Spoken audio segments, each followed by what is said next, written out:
have Diane Zidan come up here, and we have the Knights of Columbus who made a donation. So.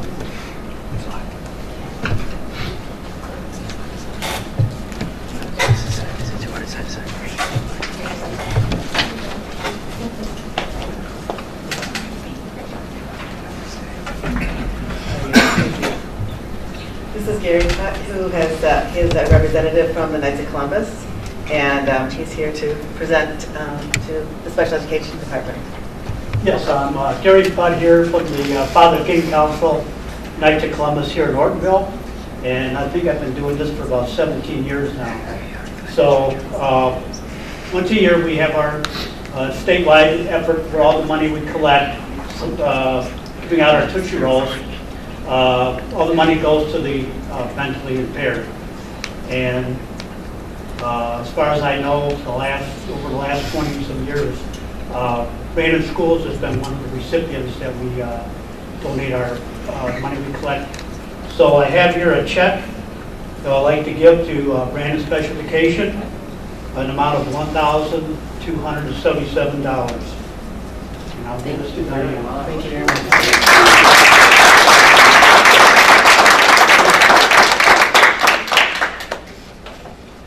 We'd like to thank you for your continuous support for our programs. One of the things that I wanted to share that we did with the funds this year, and I think we sent you, a couple of the kids sent you thank you notes, but we have high school students who went on a peer-to-peer activity to Great Lakes Crossing. We also brought in the Disability Awareness Kit, and so all the 4th grade students were involved with seeing what it would be like to have different disabilities, and that we had a Disability Awareness Month in I believe it was March, and that your funds helped us to borrow that equipment from another district, and then another peer-to-peer activity for our adult transition program. So we'd like to thank you guys for continued support. Okay. Thank you, Mr. All right, thank you very much.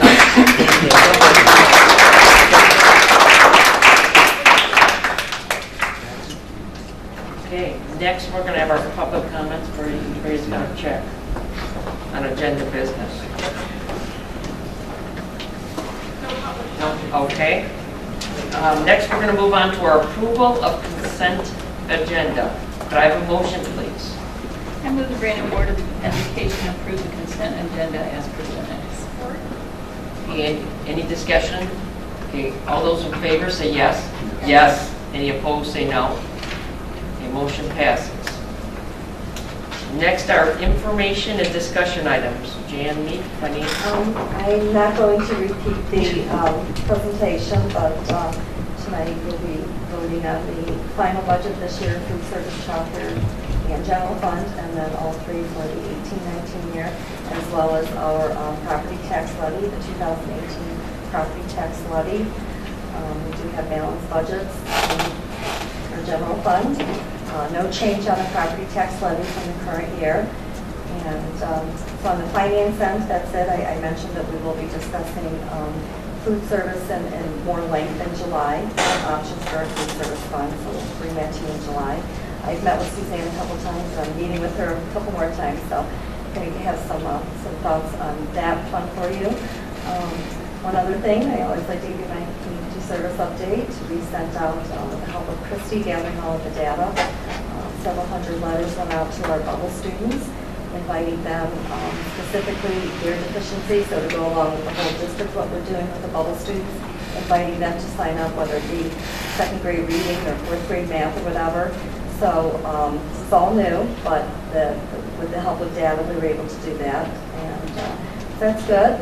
And summer school at the high school has been a huge success. We have 60 kids enrolled right now. Dan and Nikki, Jack have worked really hard on that, so that was really good. They're there, getting credits and that type of thing. So first time we've brought summer school back to the district in this format in a long, long time, many years. So that's a really positive thing. So anyway, that's all I have. Okay, great.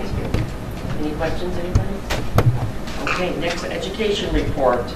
High school math presentation. Misty, welcome. Sorry about that. Hello, Tina. thank you. And now you know what? I know you brought it up.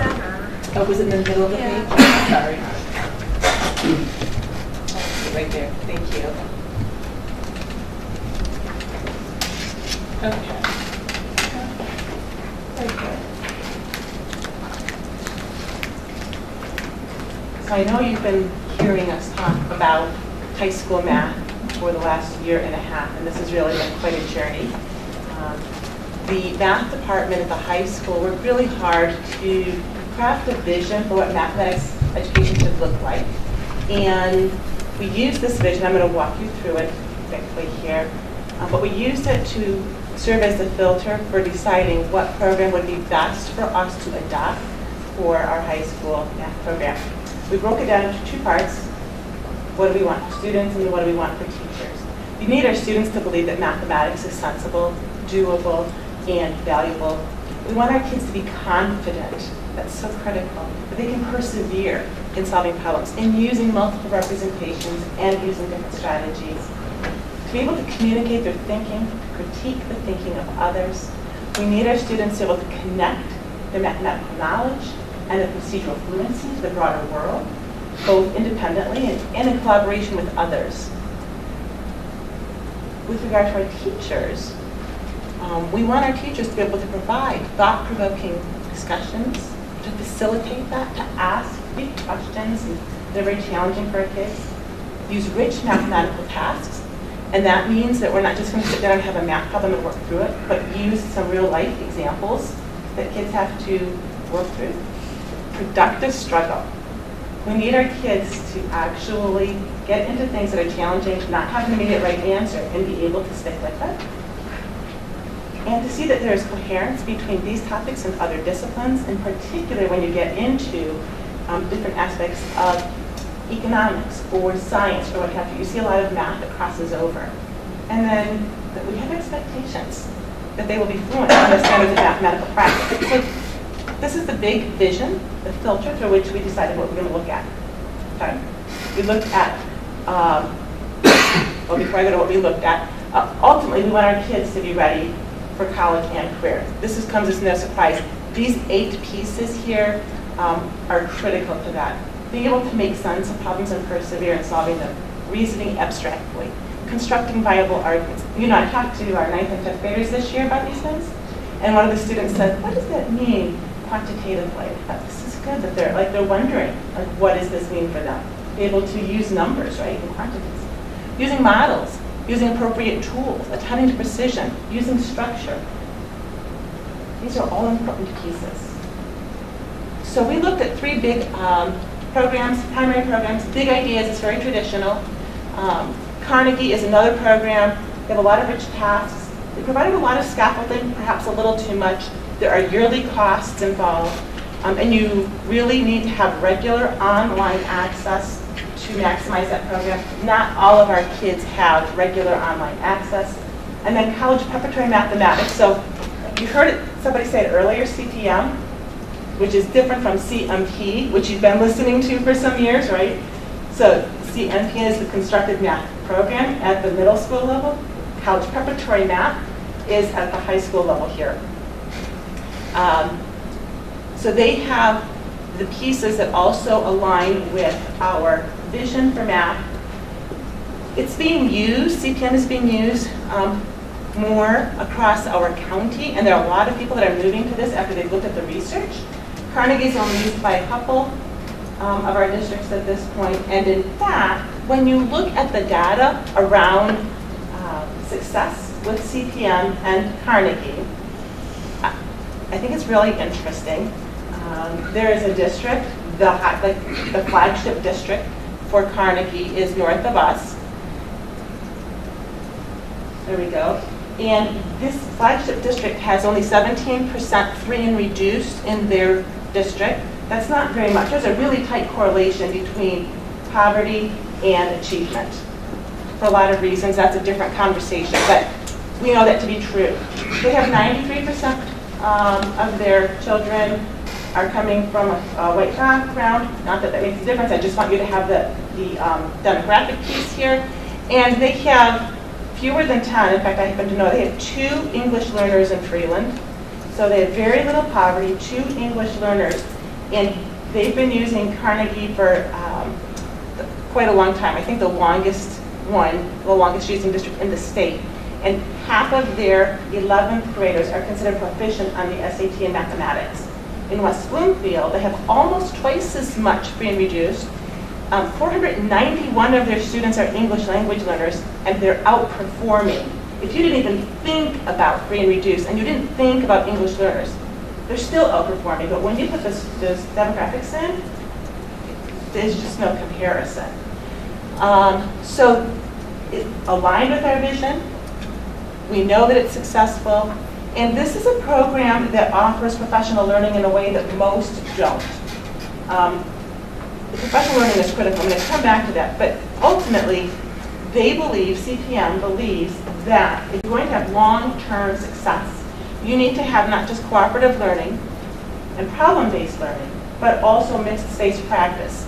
The cooperative learning, you have to be able to do the work by yourself, but you also need to be able to work in collaboration with others. Just as a little side trivia, which I think is really interesting, SpaceX sent up a rocket about 3 months ago, and they included a plaque with the names engraved of everybody that worked on this project. 6,000 people worked on this project. Our kids have to be able to go into the workforce and work in flexible groups and not necessarily in the same room as people. That's critical. Problem-based learning, not just math problems where they can work through an answer because the problem is there. Mixed space practice is that you have, you may be working on quadratics today, and then they throw in something about the Pythagorean theorem, and then a couple of days you come back to the quadratic equation. So it's not that you just have access to these problems one time for 1 week or 2 weeks during the year, but they keep circling back through so that you can never really lose them and you keep seeing new applications for them. In terms of cost, and I will get back to the PD, I promise, but in terms of cost, the CPM is definitely more expensive up front. Just so you know, the Carnegie quote did not include our middle school algebra classes. That was an oversight. So the Carnegie quote should be more. The CPM quote is for both Algebra 1, Geometry, and Algebra 2 classes, all students at the high school and also at the middle school, and it's inclusive not just of materials, but also of training. And you can see that after a couple of years, Carnegie becomes more expensive anyway. And that's 50,000 basically for good for 8 years. It is good for 5 years, or 8 years, excuse me, 8 years. Yeah. So the books are clearly good, but they also have online access for 8 years as well. Whereas at Carnegie, we'd have to pay a fee every year to maintain that. Also, if you recall, I said that Carnegie is dependent really to maximize their program on having online access, and CPM is not dependent on that. Our kids will have it, but the program is successful with and without it.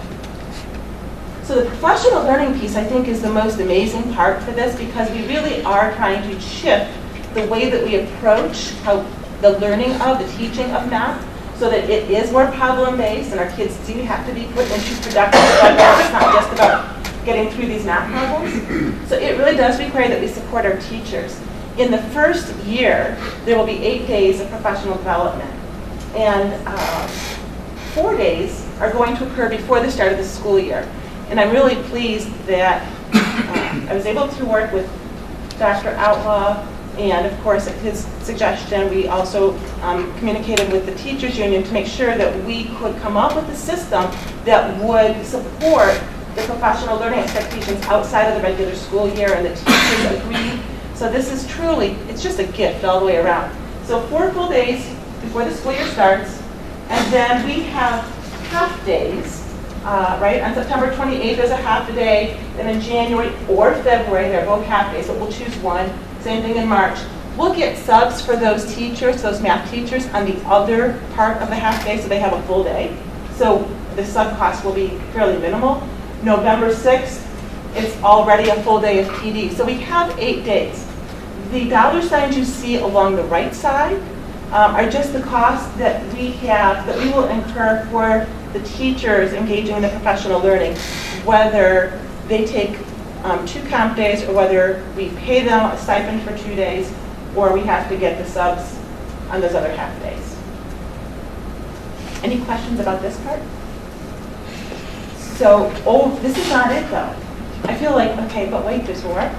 The professional learning piece here really is great. In phase 1, year 1, it's all about curriculum. You have the 8 days, and we have a CPM teacher come into each of those teachers' rooms for 2 lessons and observe and then debrief with them to really work on the fidelity of how we're implementing this new program. Next year, more PD. We have another 3-day workshop. It's really focused on instruction, and every teacher gets an additional 2 days of visits from a CPM teacher with debrief. And then in the next year, phase 3, it's all about assessment. We can choose what's going to meet our needs, a 2 or 3-day workshop about that. No more visits. If we want that, we'd have to pay for it, but we've got open schools. You know, there was a different company that we were communicating with, one of those first 3, looking at the PD, and I said, well, how much PD comes with this? I said, well, how much do you need? And it felt like, how much can you afford? And the recommendation was 5 days.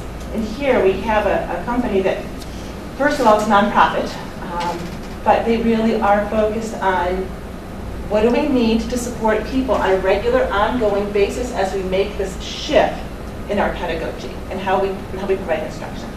So I'm pretty excited. I'm tickled. But that's what I wanted to bring to you today. I know we've been talking about it. I wanted you to see the planning that's gone behind it. You're not voting on it today. But if you have any questions for me. And this is for the general math, or is this also Algebra STEM? 1, it's Algebra 1, Geometry, and Algebra 2. So all of the cores that are required by the Michigan Merit Curriculum to graduate. Anybody else, questions? Thank you. Thank you. I think we'll see you in a couple seconds. But probably. Okay. In fact, let me just sit right here, okay? Yeah, okay. Biology's next. Yes. Okay, so again, I know you've been hearing about the next generation science standards and how those have come through. And in biology, upon assessing their materials,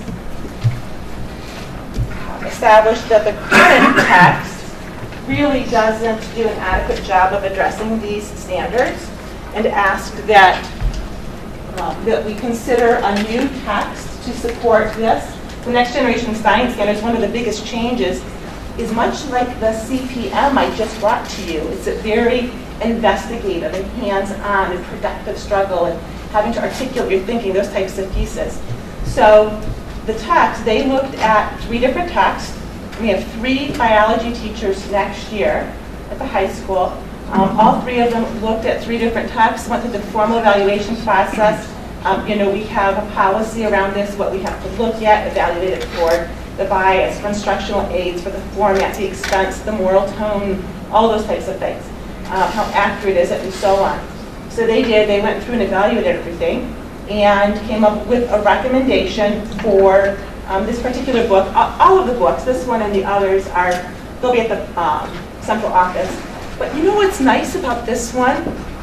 For a high school book, it's fairly thin, and that sounds like a crazy thing, but those books are heavy, and they never make it through like everything that's in a college text. So it just happened that this worked out better. The cost for these books, we're looking at purchasing hardcover and electronic books. We want to make sure that we have enough hardcover books, that we have 1 set for each classroom, and then enough digital copies that every student has a digital license, and those just get reassigned each year. But we'll have hard copies that can be checked out or used in the classroom on a regular basis. We really feel that we don't need a textbook, a hardcover textbook for every single student. But when you come into the classroom and you're doing something in the class, you need to be able to look at it. I'm going to tell you, if you don't know this already, a lot of our students have already made a shift. When they don't have something that's digital, they convert it. They get out their phone, they take a picture of each page of the chapter they have to read, and take it home on their phone. So they're just not interested in dragging these books around, which is good. That makes them last longer, I'll be honest. So this is the proposal. If we look at 105 at the very last bullet, 105 student texts at just about $100 per, then we're looking at $9,400, an additional 120 of the e-licenses only, another $5,000, 3 sets of teacher resources. So the total cost of shipping right now is at $16,300. More than we want to spend, but it would be aligned with the new standards and is less than if we had to buy straight up books for everybody. So that's good. Do you have questions for me? You are welcome.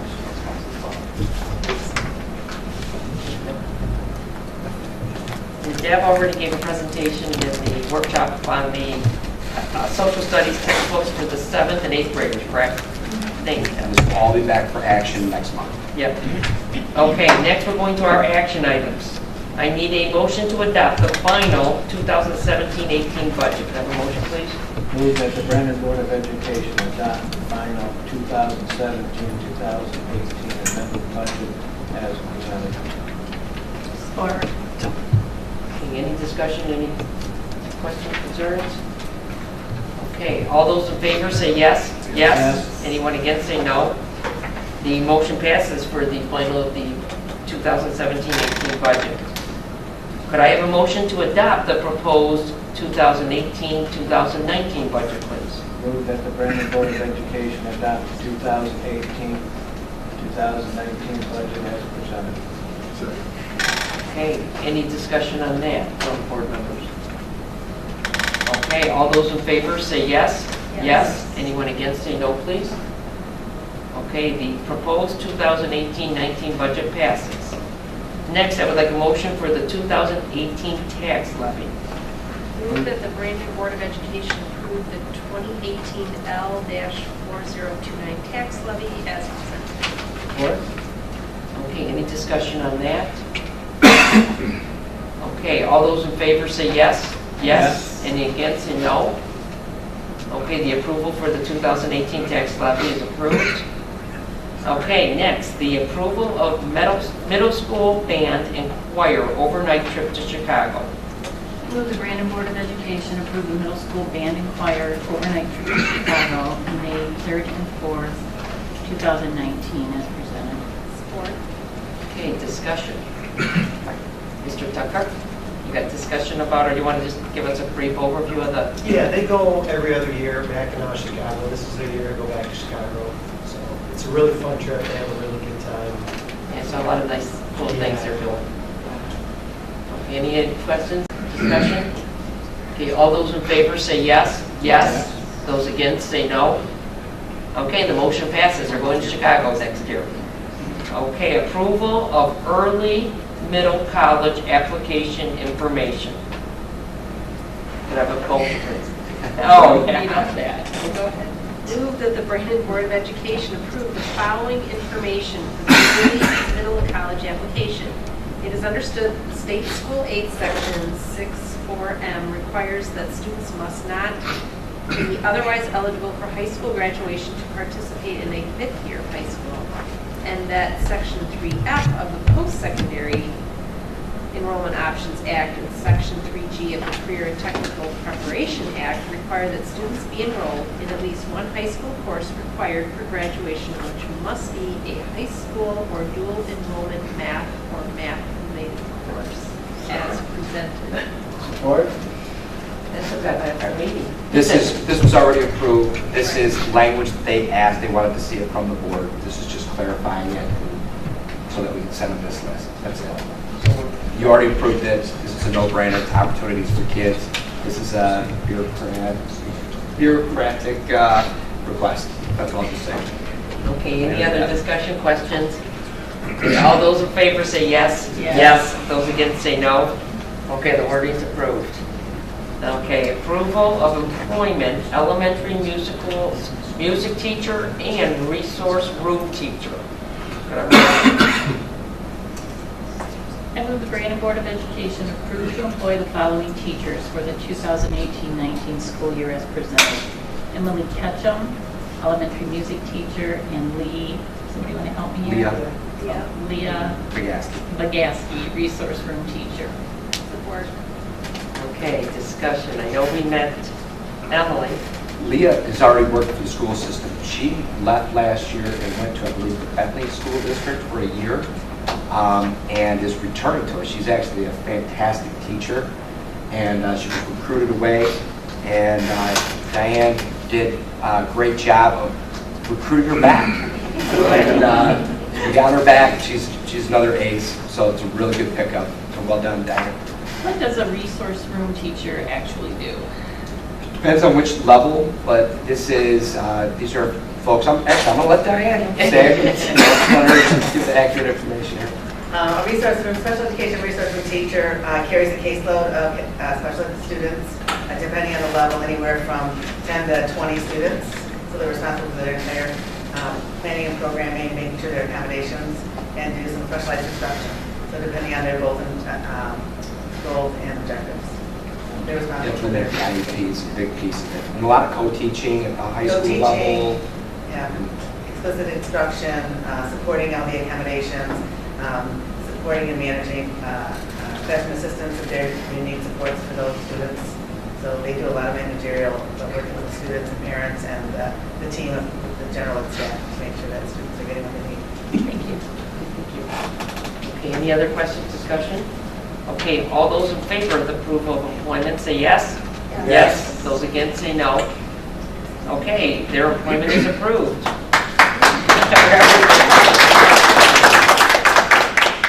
Okay, next we have citizens input. Mrs. Leon is the only one.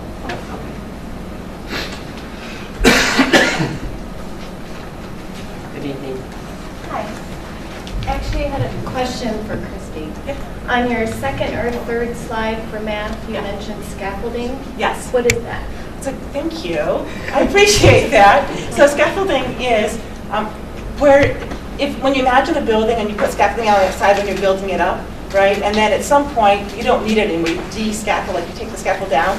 So same thing with our kids. When we're constructing knowledge, sometimes they need support as they go.